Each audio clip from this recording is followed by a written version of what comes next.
Sa araw na ito, ipinagdiriwang natin hindi lamang ang pagmamahal kundi ang malasakit sa National Irrigation Administration o NIA, ang puso ng serbisyo at patuloy na tumitibok sa pagbibigay ng libreng patubig para sa ating mga magsasaka. Isang tulong na nagbibigay buhay sa sakahan at nagdadala ng pagkain sa bawat hapag. At ngayong Sabado, mas palalimin natin ang ating kalaman sa mayabong na kasaysayan ng NIA at sa matatag nitong kinabukasan. At alamin natin kung paano patuloy na dumadaloy ang serbisyo, dedikasyon at inobasyon ng ahensya para sa sektor ng agrikultura at sa sambayanang Pilipino. Ako po si Aljo Bendijo, samahan niyo ako sa programang Patuloy, ang agos ng pagunlad patubig sa bagong Pilipinas.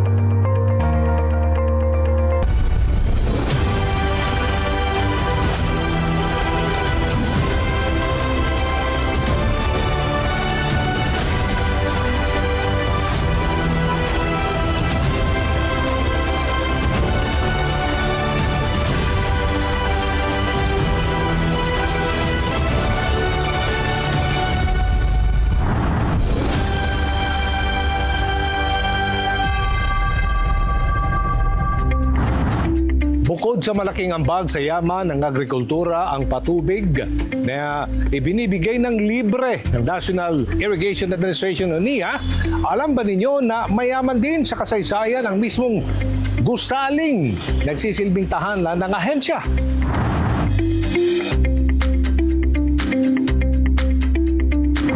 Ngayong araw, alamin natin ang kasaysayan ng NIA Complex kasama si General Services Division Administrative Department Acting Manager Architect Ruth Jen C. Malazarte Abdullah. Magandang araw po, Architect Ruth Jen. Magandang araw po. Kumusta po kayo? Bari niyo bang ilarawan, Architect, ang architectural style ng NIA Complex at ang konseptong ginamit sa disenyo nito? Opo. Ang NIA buildings A and B were completed in 1976. It was designed by architect Gabriel P. Formoso and yung partners nila na architects. So si architect Gabriel P. Formoso po ay isang respected figure in modern Philippine architecture. At ang architectural style po na ating building ay brutalist. Although some people see brutalism as heavy or plain or parang mabigat, the building's real value lies in the practicality and resilience, allowing it to continue serving its purpose effectively decades after it was built. So in my opinion po, as an architect, ang gusaling ito ay simple at strategic, where every element reflects intentional design principles. Kilala ang disenyo ng mga complex sa paggamit ng exposed concrete simple ngunit matitibay na hugis at functional na struktura. Hindi ito nakatuon sa dekorasyon kundi sa tibay, katatagan at pangmatagalang paggamit. Binubuo ang complex ng dalawang pangunahing gusali. Ang Building A ay may 8 palapag, kabilang ang penthouse at helipad. Samantala ang Building B ay may 4 na palapag, kalakip ang annex, garage at motor pool. Kahit po noon, hindi pa uso ang term na green architecture, the building already applies passive design. Ang mga gamit na durable materials also support sustainability dahil less po ang repairs and less ang wastage natin over time. Align dito sa advocacy ng NIA on responsible resource management. Kapansin-pansin din ang horizontal lines at cantilevered balconies ng gusali na nagbibigay ng maayos na daloy at balanseng disenyo. Bagamat hindi enggrande sa laki, dala nito ang dignified at institutional character na akma sa mandato ng NIA. Ano ang inyong mensahe sa publiko, Architect, tungkol sa kahalagaan ng gusaling ito bilang heritage ng NIA at ng agrikultura sa bansa? Ang aming NIA complex po ay more than just an office. It is a heritage structure that represents the history of irrigation and agricultural development dito sa ating bansa. And as we move forward with Bagong Pilipinas, it reminds us that progress is built on strong foundations where good design, public service, and commitment to the Filipino people come together for a sustainable future.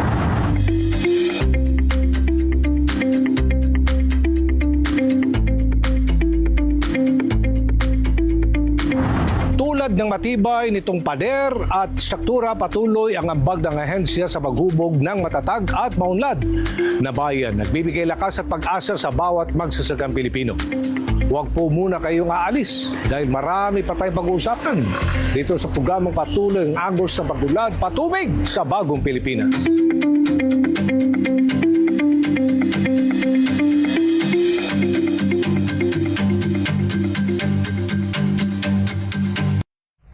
HealthWatch, alertong pangkalusugan. Mga paalalang pangkalusugan laban sa leptospirosis. Ang leptospirosis ay sakit na dulot ng Leptospira bacteria mula sa ihi ng infected na mga hayop. Naipapasa ito sa pamamagitan ng pagtalsik ng kontaminadong tubig sa mata, ilong at bibig, sa kontaminadong pagkain at inumin, at paglusong sa maruming tubig habang may bukas na sugat. Kabilang sa sintomas ng leptospirosis ang lagnat, panginginig, pananakit ng katawan, sakit ng ulo, pamamantal, pamumula ng mata, paninilaw ng balat, at diarrhea. Kung hindi maagapan, maaari itong makapinsala sa bato, utak at atay. Agad kumonsulta sa inyong doktor o sa malapit na health facility kung makaramdam ng sintomas. Para makaiwas sa leptospirosis, iwasang lumusong sa maduming tubig o baha. Gumamit ng bota at gloves kung kinakailangan. Maligo at magsabon agad kung nababad sa maduming tubig. Siguraduhing malinis ang inumin. Panatilihing malinis ang bahay at kapaligiran at ugaliin ang tamang pagtatapon ng basura. Tandaan, sa panahon ng sakit, dapat laging listo.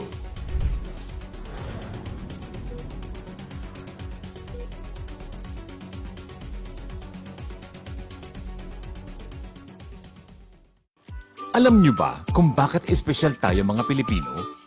Dahil may mga katangian tayong kakaiba at tunay na kahanga-hanga. Gaya na lang ni Miguel, na likas na matulungin. Guys, help natin si Manong oh. O kaya ni Adrian, na may respeto at paggalang. Lola, paano po? Nariyan din si Aya, na malalim ang pananampalataya. Panginoon, salamat po sa mga biyaya. Si Aling Sita, na kahit walang-wala, magiliw pa rin tumatanggap ng bisita. Come in! Tuloy po kayo! At kapag sinusubok kagaya ni Paulo, nananatiling matatag, masiyahin, at positibo. Pagyo ka lang, Pilipino ako. Yan tayong Pilipino, likas ang kabutihan, katatagan, at pusong makatao.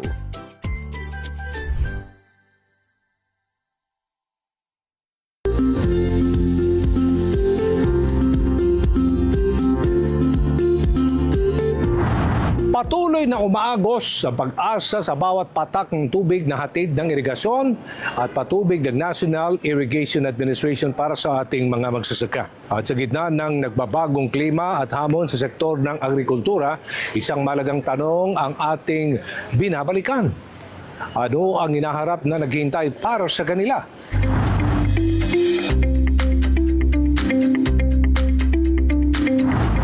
Upang mas malalim nating mauunawaan ang direksyon at mga plano para sa sektor ng patubig, makakasama natin ngayon ang Administrator ng National Irrigation Administration na si Ginoong Eduardo Eddie G. Guillen. Magandang araw po sa inyo, Admin, at maraming salamat po sa inyong oras. At sa loob ng inyong pamumuno, marami po kayong matagumpay na naipatupad na proyekto sa iba't ibang bahagi ng bansa. Sa kabila ng lahat ng nagawa, ano ang inyong long-term vision para sa NIA at sa kinabukasan ng patubig sa bansa? Magandang araw po. Alam niyo po, sa nakalipas po ng mga taon, malinaw po ang direksyon ng NIA. From traditional irrigation to smart and climate resilient systems. Ang malalaking irrigation projects ay patuloy po natin na itataguyod para sa food security po natin, habang yung mga tinatawag naming solar powered pump irrigation projects or SPIP ay direkta pong tumutugon sa pangangailangan ng maliliit naman po nating upland farmers. Sa patuloy na pagbabago ng panahon at hamon sa sektor ng agrikultura, tinatahak ng National Irrigation Administration ang mas malinaw at mas progresibong direksyon para sa hinaharap.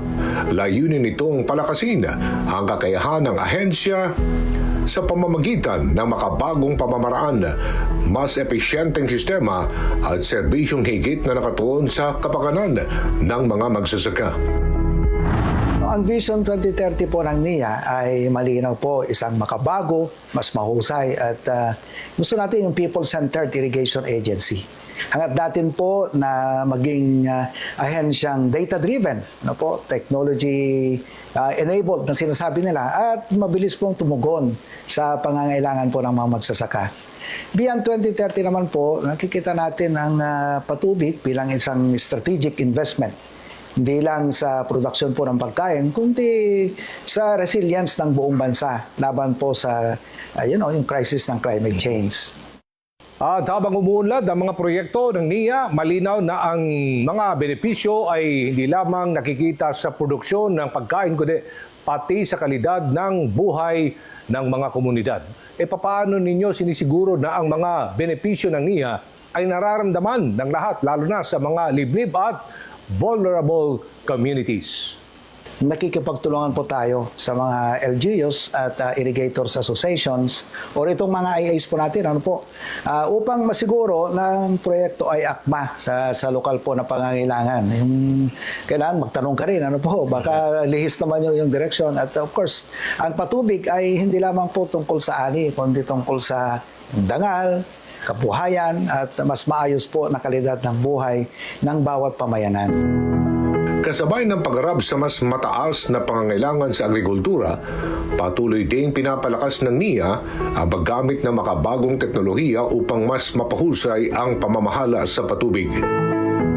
Alam niyo po, last week umikot kami ni Senator Win sa kanyang educational tour dito sa atin sa NIA. At nakita niya na itong mga solar pump irrigation natin ay talagang mabisa po ito, maganda of course, diyan din yung hydroelectric power projects natin, yung floating solar projects meron kaming na-award lately lang na floating solar sa Magat Dam yung automated gates tinatawag natin at of course yung remote monitoring technologies natin dito sa kinaroroonan po natin ngayon, nandito po yung command center natin makokontrol natin ang marami pong sistema po ng NIA po rito. Sa paggamit din po ng yung tinatawag na AgroScout o yung at yung Tomorrow.io, ito yung data analytics, yung AI-driven na tinatawag natin na climate forecasting para mas maayos po ang water allocation at cropping schedules natin. Ang direksyon po ng NIA ay malinaw naman po. Dapat, technology should work for farmers, not the other way around. Kaya sa ganito pong paraan, mas nagiging sustainable, cost-efficient, at farmer-friendly ang ating pong patubig. Alam nating isa sa mga hamon ng sektor na patubig ang epekto ng climate change. Mula sa tagtuyot hanggang sa biglaang pagbaha. Paano po nakakatulong ang mga proyekto ng NIA sa paghanda laban naman sa mga epekto ng climate change? Well, itong mga dam rehabilitation po natin, yung mga flood control components at drainage systems ay mahalagang bahagi po ng climate resilient irrigation. Sa panahon naman po ng El Nino at La Nina, ang maayos na pamamahala po ng tubig ay susi sa pagprotekta sa ani po at kabuhayan. Ang patubig po ngayon ay hindi na lang para sa produksyon. Ito ay para na rin parangga laban sa panganib ng climate change. Yung malalaking dams po natin, nakikita natin dito po sa likod ay isa pong halimbawa po yan ng isang flood control, may irigasyon, meron siyang hydropower component. Sa tagumpay ng bawat proyekto ng patubig, hindi lamang iisang ahensya ang kumikilos, nakasalalay rin ito sa sama-samang pagkilos ng iba't ibang sektor na may iisang layunin. Ang mapalakas ng agrikultura at matiyak ang sapat na supply ng tubig para sa mga magsasaka. Alam nyo, aktibong partisipasyon po at pakipag-ugnayan natin sa LGUs ay mahalaga po yan. Ano po? And of course, itong mga non-government organizations, tinatap din na po natin ang academe. May mga MOUs po kami sa mga academies natin. Ano po? At ang private sector, nagpapatulong din po kami dyan para naman dito sa pagbenta ng produkto ng ating mga farmers. Ano po? Pinapalakas din natin ang papel ng Irrigators Association natin bilang katuwang sa operation and maintenance natin. Ano? Mahalaga po kasi yan dahil pag nandyan yung mga farmers na katuwang natin, may sense of ownership po kasi sila eh. Kaya mas mabisa po yung gano'n po. Naniniwala po ang NIA na ang sustainable irrigation ay bunga ng tinatawag nating shared responsibility at collective action. Sa dami ng proyekto at programa na naisakatuparan, engineer, mahalaga rin malaman kung paano sinusukat ang epekto nito sa mga komunidad at sa agrikultura. Ano po ang mga sukatan? Ano ang mga indikasyon ng tagumpay na ginagamit ng NIA para masabi na ang vision para sa hinarap ay unti-unti nang natutupad? Sukatan ng tagumpay ang lawak ng napapatubig ang lupa natin. Ang pagtaas po, lalo na yung cropping intensity na tinatawag natin. Ano po? Yung cropping intensity, ito po mahalaga dahil sa ating pong limited pa po na irrigation facilities ngayon, pag nadagdagan natin yung number of times na makapagtanim yung ating mga farmers, yung effective, ibig sabihin yung hindi naman nababagyo. Kaya pinupus po natin yung double dry cropping. Yun po yung ating tinututukan.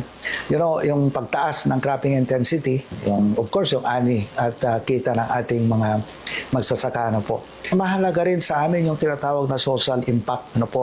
Yung pagbawas ng kahirapan, gayon din ang paglikha ng employment at economic opportunities sa mga kanayunan. Kaya sa mga munisipyo po, ina-encourage namin yung tinatawag nating value adding. Kaya nagpapatayo tayo ng cooperatives po at saka yung mga rice processing systems doon para naman makapag-value adding sila. At makapture nila yung value added, lalo pong gaganda yung ekonomiya. And of course, kapag mas handa at mas matatag at mas may pag-asa ang ating mga pamayanan, masasabi natin na ang Vision 2030 ay unti-unti natin pong natutupad. Habang pinagtitibay ang mga nagawa sa kasalukuyan, mas malinaw na tinatahak ng NIA ang landas patungo sa 2030. Isinusulong nito ang mas modernong sistema at serbisyong mas tumutugon sa pangangailangan ng agrikultura. Ang patubig ay hindi lamang po infrastruktura para sa akin, kundi pamana rin natin ito para sa mga susunod na henerasyon. Ang NIA po ay patuloy na magiging katuwang ng mga magsasaka sa pagbuo po ng mas ligtas, mas masagana at mas makataong kinabukasan. Sama-sama nating itinataguyod ang patubig sa bagong Pilipinas kung saan ang bawat patak po ng tubig ay nagiging pag-asa po para sa bayan.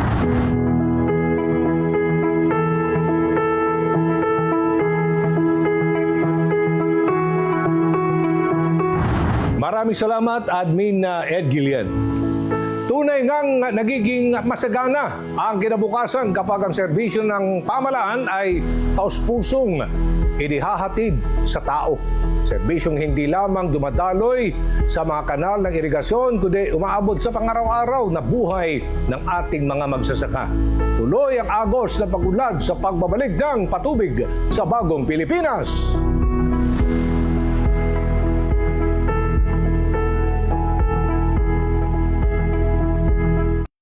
Disaster Watch. Alamin ang heavy rainfall warning system ng Pag-asa. Yellow rainfall warning. Pinapayuhan ng lahat na mag-monitor ng mga weather update sa inyong lugar. Maghanda sa posibleng pagbaha sa mga mabababang lugar at tabing baybayin. Orange rainfall warning. Mas malawak na pagbaha ang inaasahan at posibleng magka-landslide sa mga tabing bundok. Bumuo ng isang emergency kit at maghandang lumikas sa anumang sandali. Red rainfall warning. Inaasahan ang matinding buhos ng ulan sa loob ng 2 oras na magdudulot ng malawakang pagbaha at landslide. Para sa inyong kaligtasan, agad na lumikas papunta sa ligtas at mataas na lugar. Sa panahon ng kalamidad, dapat laging listo.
maayos na irigasyon kung wala mga taong bumubuo at nagsusulong ng mga konkretong plataporma upang matugunan ang pangangailangan ng ating mga magsasaka.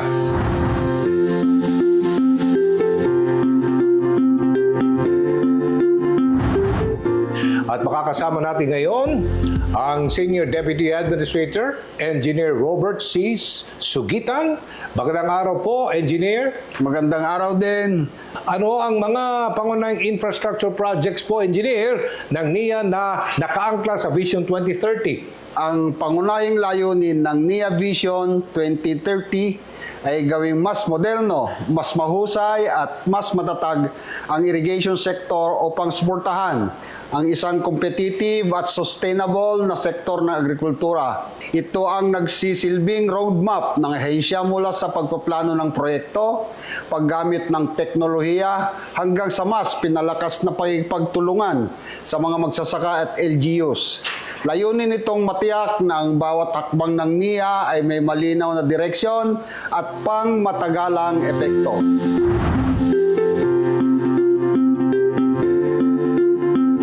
Kasabay ng patuloy na pag-unlad ng agrikultura, pinapalawak din ng NIA ang paggamit ng makabagong teknolohiya upang mas maging epesyente ang pamamahala sa patubig sa pamamagitan ng mga advanced na monitoring systems at automated na mga fasilidad. Mas napapabilis ang operasyon at mas matitiyak ang lahat ng supply ng tubig sa mga sakahan. Tinitiyak po namin ito sa pamamagitan ng pagtuon sa mga proyektong may agarang epekto sa produksyon, tulad ng mas maasahang supply ng patubig, mas maayos na distribution systems, at mas mabilis na maintenance. Kasabay nito, sinasama rin ng mga irrigator stations or IAs sa pagpaplano at pagpapatupad ng mga modernong sistemang pang-irigasyon tulad ng solar-powered pump irrigation projects or SPIPs upang masigurong ang modernisasyon ay tumutugon sa tunay na pangailangan sa mga sakahan.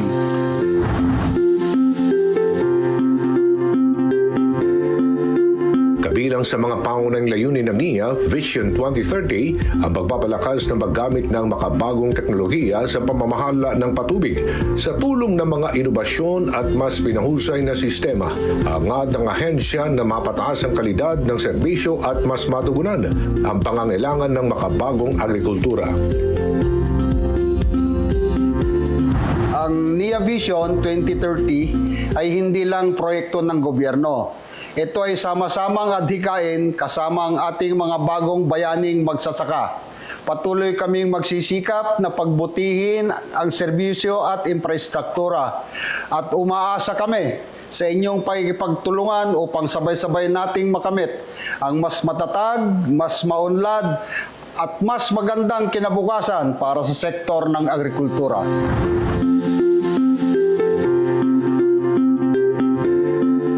Pinapalakas din ng NIA ang paggamit ng AI technology upang mas mapahusay ang pamamahala sa patubig, katulad na lamang ng AgroScout na sumusubaybay sa kondisyon ng mga pananim at posibleng banta sa produksyon gamit ang aerial monitoring at data analysis. Kasabay nito, ginagamit din ang Tomorrow.io na nagbibigay ng mas eksaktong weather intelligence para sa mas maayos na pagpaplano ng irigasyon at paghahanda sa matitinding kondisyon ng panahon. Sa tulong ng mga teknolohiyang ito, mas nagiging maagap at epektibo ang paghatid ng serbisyo sa mga magsasaka.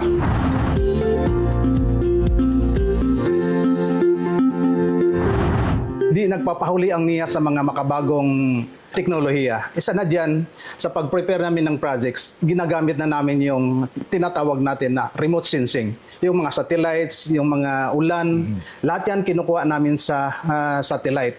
Sa engineering side naman, may mga makabago tayong software na bumibili tayo ng para mas mapabilis, mas accurate yung ating mga ginagawa, gumagamit na tayo. Kahit yung tinatawag na AI nandun na, naka-incorporate na yun sa aming mga programs. Yung mga naka-monitor, sa nasabi ko, naka-remote sensing na kami. Alam namin kung ano yung mga dahilan, ano yung bakit nagkulang na hindi malaki yung ani ng mga farmers. pinag-aaralan na namin. So lahat ng aspect ng production ng palay, in-incorporate na namin para tumaas yung kita ng ating mga farmers. At kasi ang pinakamandato namin is ma-improve yung kalagayan ng ating mga magsasaka.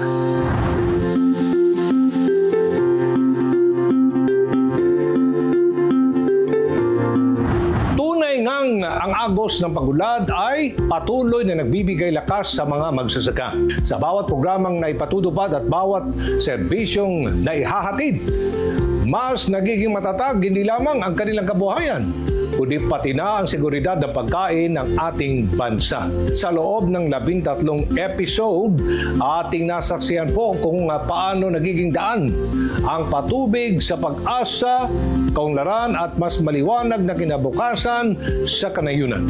At bagamat dito nagtatapos ang ating paglalakbay sa ngayon, nagpapatuloy ang mga hakbang at serbisyong inihahandog ng National Irrigation Administration para sa mga magsasakang Pilipino. Muli, ako po si Aljo Bendijo. Maraming salamat sa pagsama ninyo sa amin. Muli, ito ang programang kung saan ang bawat patak ng pagtulong ay nagiging agos ng pagbabago, patubig sa bagong Pilipinas.